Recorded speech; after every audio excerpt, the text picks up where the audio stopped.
Yo, what is up, everyone? My name is Rednew. Sorry if I look a little tired. I actually just got done playing a lot of Path of Exile, but in this video, we are not going to be talking about Path of Exile. I promise I'm not dropping a video of a different game on you. Not yet, anyway. But actually, no. This video that we're going to be doing right now, we're going to be talking a lot about Zenless Zone Zero. Apparently, Zenless Zone Zero dropped what is called a Dev Talk video. It's not the first time they've done this, but there are a lot of good changes, a lot of good promises, a lot of good acknowledgements in this video that I really thought were cool, and I'm kind of looking forward to now after watching the video. I saw a little bit on Ethan's stream, and I wanted to go ahead and go over my notes with you guys here. And I just wanted to give you guys my thoughts on the changes that they're talked about. What is this? So this is the Dev Talk. It's released today. I think it was around 8 hours ago. They had one of these type of videos before. It was called a Dev Face-to-Face, and it features obviously the game designer, the lead game designer of Zenless Zone Zero. His name's Y, and it goes over like what his changes are or what he's planning on changing in the game moving forward. What's the plan for Season 2's story, right? Season 2 or version 2.0 that's going to be coming up. A lot of Zenless Zone Zero players were wondering like when this was going to happen because they had like 2 patches, 1.6, actually, I'm sorry, 3 patches, 1.5, 6, and 7, following 1.4, which is supposed to be Season 1 or version 1.0's sort of like conclusion, right? They followed it up with like 3 epilogue patches. So people were wondering, or at least I was wondering, like, where was 2.0? Where was Season 2? And it's been 3 patches. But here we see some elaboration on the story. We're going to go over this pretty briefly. I'm not too sure how many of you guys are really into Zenless Zone Zero story. I think only like really involved fans are more into it. But long story short, we're going to get a new peninsula, a new region, sorry. And essentially this is going to be very Chinese themed. It looks kind of like Chinatown, kind of washed out bricks. A lot of really, there's graffiti, right? It's not like so clean like New Eridu City. New Eridu City kind of reminds me of like Shibuya or Tokyo. This looks a lot more urban. It looks a lot more, I guess, down to earth. And it looks really cool. I think this looks really nice. The new area, which I guess Waifei Peninsula is going to be a wider area, and Phelim Heights is going to be like sort of the main stage within the Waifei Peninsula, and we'll probably get more Waifei Peninsula places later. But the new area is going to be called Phelim Heights. Okay, I don't know if the name is that great because it has the word fail in it, but Phelim Heights is going to be the new sort of area. It's a clifftop bayside city. Not a lot of details there. Y then goes on to promise that they are going to elaborate more on certain plot details. So they're going to be talking more about Sarah's true plans behind Sacrifice and the Bringer incident, the conspiracy behind the Exaltus, truth behind the fall of the old capital, right? Secret of the Faith and Siblings. Basically, really big plot details that we've been kind of looking forward to, or I've been looking forward to for a long time as a fan of the game since launch. They are going to be featuring a new character. This new region will be featuring a new character. This is going to be the next Miyabi, or kind of, right? I don't know. I don't know if she's going to be a Void Hunter, but she is the leader of the new faction. It's called the Yunqi Summit. And the Yunqi Summit is, we don't really know too much about it except that it's very Chinese themed. I believe Yishuan is a Thyran. A Thyran is an animal person. Nekomata is a Thyran. Ellen Jo's a shark Thyran. You know, Lycon is a dog Thyran. And so the only 2 characters that we know of this faction, the Yunqi Summit, right, is Ju Fufu, who is like this little tiger girl, and Yishuan, which is what we saw over there. I think Yishuan might have made an appearance in Trigger's story. I haven't done Trigger story yet, so whatever, spoiler, I guess. But she looks really good. I'm excited for her, and I think she's supposed to be a bird Thyran, or at the very least, she likes bird treats. So there's some lore for you there. There's going to be other factions too that are going to sort of take center stage in the new upcoming story, which is going to be Obel Squad. So more characters from the Obel Squad will probably make an appearance. very likely we're going to be seeing Captain Magus and Seed. We're also going to be getting a new faction here, the Angels of Delusion. Angels of Delusion. This is the VTuber faction that we've been promised for a long time now. Features some schoolgirls. I believe they like to refer to the faction as an idol faction. I think that's probably a little more accurate. I mean, obviously there is an emphasis on the computer, the ring light, but that doesn't necessarily mean they're a VTuber. I think that more means they're streamers. Looks cute. I think they look really cool, and I think it'd be really cool to see them in the upcoming patch. Finally, we get to see them because it's actually like they've teased this faction since the launch of the game, I think. So it's been a while since we ever got any update on them. So happy to see that they are going to be making an appearance, or at least plan to, in the upcoming patches. They're also going to be releasing the 2.0 teaser trailer on April 13th. So I guess we'll be seeing that in about 5 days. So compared to a regular update, what's special about Season 2? They basically are committing to make really good changes from the ground up. So the first noticeable change is the map design. They said they've completely revamped the entire map experience. They said they've integrated the residential areas with combat zones at the system level. Now, what does this mean?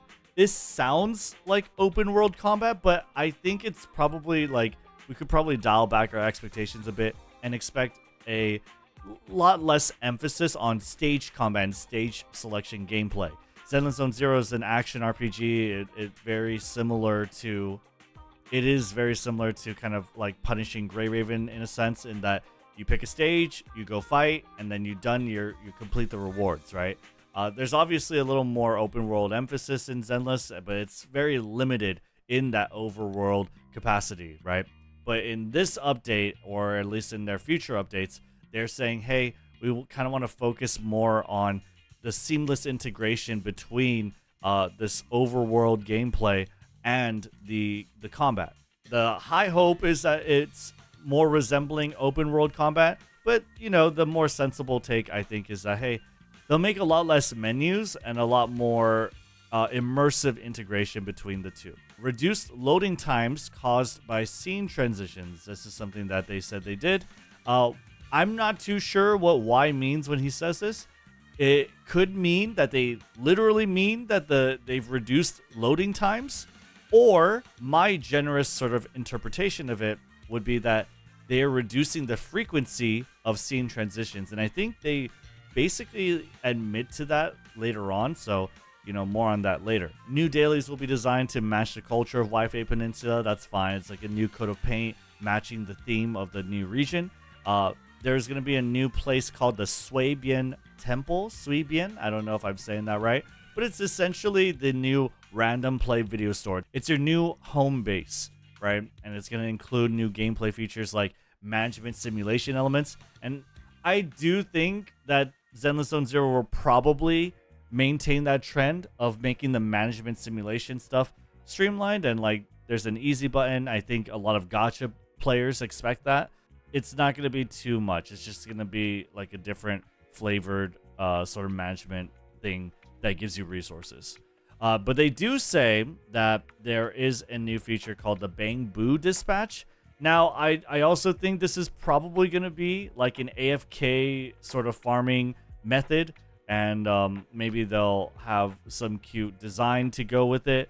But it does sometimes sound like, when Y was talking about it, like it might feature running around and exploring as Bang Boos in residential areas. I think the generous interpretation, the cool interpretation, is that we'll be able to run around the city as a Bang Boo, and so hopefully that's it. I think that sounds really cute.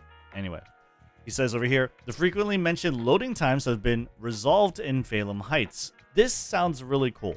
What this sounds like is, it sounds like we're going to be able to walk in and out of buildings without having to load in, essentially, right? This sort of seamless gameplay, it sounds like small, but it actually does a lot for the immersiveness and the engagement of the game, and also just making the world feel like a vibrant, a good place. And I think it makes it a lot more fun. So I actually think this is actually really cool. We've optimized the pathways in Phelan Heights, and what he goes on to say is that function areas, or areas that, you know, are able to do things for you, like in the coffee shop, you get the coffee to get battery, right? Or the Bardic Needle, you go there to merge all your drive discs, right? These places, these function areas, are going to be positioned close together so that it's just a much more smoother experience. Aerospace City Ruins will be the main point of entry for Hollow gameplay. They mentioned the Aerospace City, which is essentially going to be like where you're going to be fighting, it seems like. He says that he's promising larger explorable areas, so probably similar to the Miyabi event, where you run around in this like white zone, and hopefully it's not too maze-like, and hopefully it's not as designed, like it's not designed in a very similar way where it's so abstract and it doesn't look very good. More robust systems and streamlined guidance. I think this is an acknowledgement that that area kind of sucked. I didn't like it a lot, and I think hopefully it's a lot more streamlined in moving around it. Players will no longer have to interact with the HDD in order to enter exploration and fight zones, and instead travel smoothly between Aerospace and Phelan Heights. If you don't know, the HDD is the sort of computer terminal. Let me see if I could. But the HDD, this is the HDD, right? Like, I don't go here at all anymore. What does this mean lore-wise? Does that mean Fairy is not going to play such a big role? I think they've been trying to kind of move in that direction, honestly. We're going to be probably seeing a more active role played by Bell and Wise, and it does sound like Fairy is probably going to take a backseat. But yeah, this is the diagram they showed. They said essentially they're going to get rid of that number 2 step, and you're not going to see, interaction with the HDD moving forward.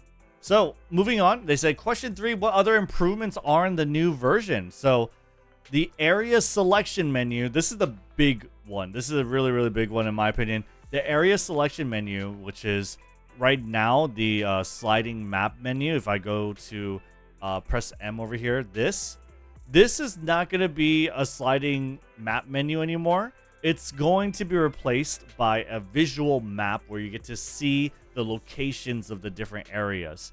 And I think that would make so much sense. It's going to make so much, it's going to be really good for not only just the immersion of the player and the engagement with the world of Zenless Zone Zero, which I really like a lot. It's going to improve like visual recognition of where places are. Like, where is HIA relative to the Scott Outpost, right?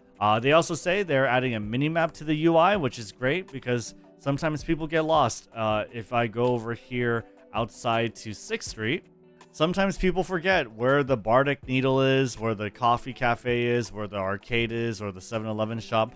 And a mini-map display, I think, can go a long way in just clearing up like where things are, right? So moving forward, they say that they want to plan to merge the special episodes and Faith and Story together. So special episodes, if you don't know, those are the chapters that are in between the major patches. So 1.1 was Jane Doe's special episode where you basically got into Jane Doe's point of view and did her story, right? Then 1.2 came and we had Blazewood with the Outer Ring where you helped Caesar and the Sons of Caledon, but that was you as the protagonist, as Bell and Wise helping them. Then 1.3 comes along, right? And I believe you're getting to know Section 6 and a little bit of the Sons of Caledon as well. There are no longer going to be any more break patches or special episode patches. Every patch is going to get a main storyline update, which is kind of crazy. I feel like it's different from a lot of gacha games. I think even Wuthering Waves has like a side story, main story, side story, main story kind of cadence and rhythm. This kind of speaks to me like, wow, they're really stepping up the development. They're really stepping up the sort of production line and wanting to put more effort into the story of Zenless Zone Zero. Little mixed bag of feelings on this. I do like the special episodes. I think Jane Doe's chapter is probably one of the better chapters in Zenless Zone Zero. Ambi's chapter is also really good as well, and Ambi's chapter was a special episode. So I'm not too sure how I feel about it. I definitely think that this is probably a better way to go about it, and I guess we'll see moving forward in the future, right? Question 4, what are our plans or adjustments for the combat system? So over here, Y acknowledges that squad combat revolves a little too much around the main DPS, and I don't know if that's necessarily true. I mean, I do think like there are two types of teams in Zenless Zone Zero. There is the attack stun support team, and then there is the support anomaly team, right? The double anomaly. And so with these two teams, obviously the double anomaly, that's a double DPS team, right? And the attack stun support, I don't know if you really play this attack like as much as you play the stun, because the whole idea is you stun the boss, then you swap to your attack character to get that really good burst rotation in. What it says over here is that they are going to enhance the non-DPS experience, and they reference the Aftershock mechanic. Aftershock, if you guys don't know, yeah, so he's referencing the Aftershock mechanic, which is not a universal mechanic, mind you. This is a mechanic that is reserved for certain characters, right? So essentially, Trigger is, you're going to see her pop up on the screen and assist Ambi in battle, even though Ambi is the active character. So you're going to see that over here, right? So you see her pop up, and Pulchra is actually over there as well, right? And these are the Aftershock characters. Aftershock just means that the character off field is going to jump in on screen and do some damage and do some things on screen. I do think Aftershock is a good visual mechanic. It's really cool to see your agents do something while not controlling them. I think this is a good direction for sure. Visually, it's really cool to involve the other agents. I'm not too sure if this is gonna like make it not so main DPS focused, right? So who knows, right? But he does say and go over a few possibilities of how they can make combat a little more not so main DPS focused, is adding new specific attacks and defense mechanics for enemies that require teamwork from different characters in your squad. Also, there might be specific combat areas which give enemies certain advantages through specific conditions. I don't really know what he means by this. This sounds awfully very vague to me. And what I can only say and hope is that, hey, it sounds like they're wanting to involve the supports and stuns a little more, or put a little more less emphasis on one DPS character. Question 5. Can you share any insights on the design direction for upcoming version events? So essentially, they're planning on expanding on the current game modes that are already in the game. These are eternal game modes, by the way. You can play them right now. The Bamboo Fall Guys, which was introduced in the 1.5 patch, I believe. And the Bamboo Tower Defense, I think that was also introduced at that same time as well. And Bamboo Tower Defense mode is also going to be maybe permanently available, which is cool. In future versions, they want to have casual duels between Bamboos. This seems really cool to me. I don't know exactly like how far they're going to go with this, but I mean, I think a Bamboo Pokemon battle could be really cool, or a Bamboo Raising game. Bamboo Raising game, what I mean by that is like something like the Uma Musume mobile game, or something like Monster Rancher, where you don't control the Bamboo, but you tell the Bamboo how to sort of train and improve itself and prepare it and put it through like tournaments or combat with other Bamboos. They say you might also control a giant Bamboo in combat, which is cool. They're also planning on introducing some slow-paced, relaxing events. So essentially more interactions and availability of options when hanging out with your other characters. So like hot pot dates, movie dates, that's what it seems like they're going to do. Question 6, are there any plans in future versions regarding characters released earlier in the game? And the short answer is yes. So if you guys don't know, Zenless Zone Zero has already been like working or showing how they would improve the old characters in the game. So if I go to the Scott Outpost over here, you can actually sort of preview almost, or look at what they've got cooked up in not just the Hollow Zero mode, but you can actually go to Perpetrator Battle. And over here, there are new mechanics for existing characters that they implement only in this game mode. Now, the idea is moving forward, they might implement some of these mechanics in the actual game, in the game with Shiyu Defense or with Deadly Assault, right? Other game mode story, right? Where the characters are a lot more improved and reworked, but maintain the character's uniqueness and their traits. What they did say and what they wanted to emphasize is that they're not simply going to buff their numbers, they're going to introduce new gameplay mechanics that make it more fun and engaging. So over here, like, they made Corrin's dash attack really long, right? And also, like, she speeds up and is really fast when traveling between packs. She also releases like this wind blade from her saw blades, right? Which is cool. Astra Yao has a Giga laser mode, which is really interesting and really weird. I remember putting this in my survey, right? In that, like, maybe you should improve the older characters. And everyone wants Ellen Jo to be a lot stronger than what she currently is because she is falling behind her sort of competition, which is Miyabi. He also mentioned story-wise that they're going to try to involve them in the main plot. That's pretty much it. Question 7 is, what else can you tell the players? I did like this part. I do think this is kind of important. Y, this guy over here, this is the game designer. His name is Y. And he says he admits that they fell short of expectations in narrative and gameplay elements at the early stages of the game at launch. So I think definitely this is really cool in terms of, you know, improving the game and having that sort of accountability for Zenless Zone Zero. I think it shows the commitment that they really care about this game. They're not going to abandon the game. They're not going to throw the game away. They're going to try their best to improve, but also maintain an open line of communication between them, the developers, and the player. And I think that goes a long way. I know there's a lot of like doom posting, doom saying, and like a lot of bad sort of blood between a lot of the Western gacha scene and Hoyo games. What I would like to say here for Zenless Zone Zero is that so far the track record is they promise, they deliver. And so far the track record is when they want to improve the game, they admit fault, they come to you and tell you what their plan is moving forward. And I think that deserves a lot of props and a lot of praise. And I actually am excited.